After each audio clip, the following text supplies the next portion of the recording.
Hello everyone, and welcome to this next little episode of our Hopsworks 5-minute interviews. I'm very happy to be here again and to be recording another episode, and very thankful also for my next guest to be making the time to be here. And that next guest is Jiri Steuer. Hi Jiri, how are you? Hello Rick, I'm fine, many thanks. How are you? I'm doing great. Happy Friday, right? Yeah, definitely. Almost the weekend. Yeah, thank you for making the time. We've spoken before, and I've read some of your work online as well. But maybe you could start by kind of introducing yourself to our community here. Who are you? What do you do? And what's your connection to the field? Okay. Many thanks, Rick. Many thanks for invitation. First of all, my name is Jiri Steuer. I am from EmbedIT. And you can see the tight relation to Home Credit International company. Yes. We are primarily focusing on delivery complex IT services from different areas, and I am focusing on enterprise and solution architecture for the data and application. From my history point of view, I have 15 years experience from finance and 4 years from the telco areas. And I started with C, C++, and machine learning on the university, where I focused on analysis of writings text, combination task with focus on the genetic algorithms and basic usage of neural network. It is easy. Wow, that's quite a bit of experience that you have there. There's a lot to unpack there. But I guess you already touched on the fact that you are kind of specializing in, or you have a long history in machine learning. Would you mind, telling us a little bit about, how you got into that and what's your day-to-day relationship to that field? Yeah. I started to focus on the ML Ops and feature store directly. It was 4 years ago, because we focused on time to market improvement for the delivery of the machine learning and artificial intelligence together with the data strategy. Data-driven company are solid data strategy are so important enabler for data monetization, and this was the reason why we focus on this important area. Were there specific use cases where you were focusing on, or are still focused on, or is it, I know home credit is one of your main lines of activity, so I imagine this is in the financial services area, right? Yeah. The main is definitely financial area, but as I mentioned, we are focusing on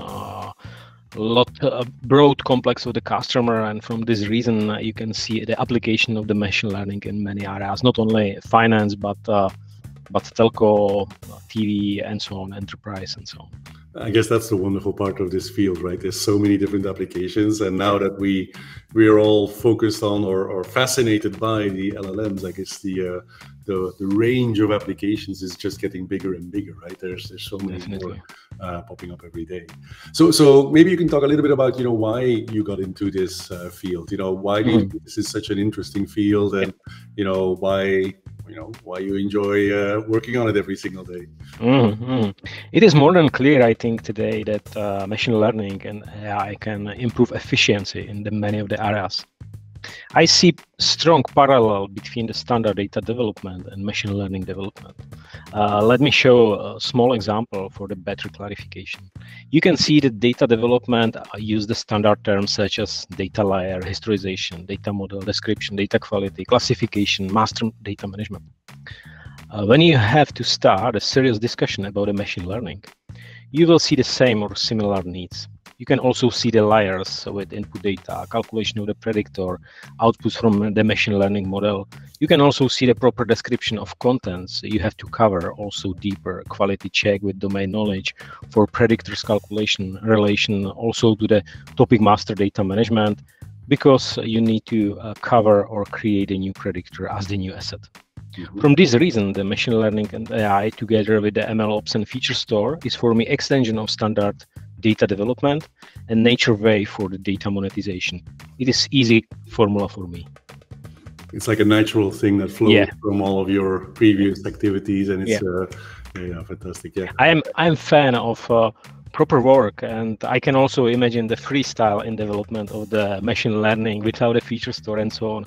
But for the serious discussion and for serious functions and capabilities, I see this clear way how to do the proper description, how to improve the quality of everything in the time, and for that you need to proper tooling and proper equipment. And it is, for me, MLOps together with the feature store. No other way. I think that's a really, really valid observation. I think, it's also a maturity thing, right? I mean, lots of people are, in their early experiments with machine learning, and, they're just basically getting everything, to prove the value. And there's a lot of glue and a lot of duct tape involved in those cases. But as soon as you get serious and you want to take it into production, then definitely. I can see the ML and I during the 5 minutes to use the data set and write, train and predict, and everything works fine. But if you need to open the serious discussion, it is really about the huge work for the proper model, description of the proper model, building pipeline, scalability in the production, and so on, and also the join the fast and slow data. And it is really huge effort, and not about the prototyping during the 5 minutes for my point of view. Yeah, exactly. Very, very good. Well, Jiri, I think that we want to keep this quite short and snappy for everyone. But maybe I can ask one more question, which is, where do you get your information from, and where do you think other people should be getting their information from? Obviously you write some articles yourself, and we can link to those, but maybe there's like a source that you really love and that you can point people to. To be honest, I cannot say that one source. I see the very useful, for example, Gartner study. I see very useful practical experience from the leader of the ML Ops and feature store, and you can definitely see tens of companies. You can see, for example, Iguazio. You can see the Hopsworks. You can see Databricks, Cloudera, which are also focusing on the machine learning. I use really a lot of the sources, and it is hard to say what is more important than the rest. I understand. Not a problem at all. And maybe we can put together like a little list for everyone to review and cherry pick really for their specific environment, right? I mean, everyone has their own parameters that they're looking for. Super nice. Jiri, thank you so much for taking the time. It's been a pleasure talking to you, and I'm sure that our community members will enjoy this conversation as well. Thanks again. And many thanks. Many thanks also, and see you later. I hope to meet you face to face sometimes. That would be fantastic. Thank you. Thanks, Rick. Bye.